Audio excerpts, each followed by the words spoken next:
कल्पतर्त्रे आयुरारोग्यदायिने हर्षवल्ली निवासाय सूर्यदेवं तव सुप्रभातम्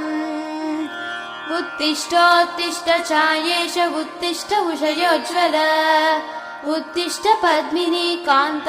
लोकानां मङ्गलं कुरु मातः समस्त जगतां मधुकैटभारेः सव्येतराक्षी परितोषिणि पद्मनीड्ये नाथानुबद्ध भुवनावनबद्ध दीक्षे प्रत्यक्ष दैवतरमे तव सुप्रभातम् छाये किलाश्रित वरप्रद कल्पकल्पे विस्वाप्तधाम निलया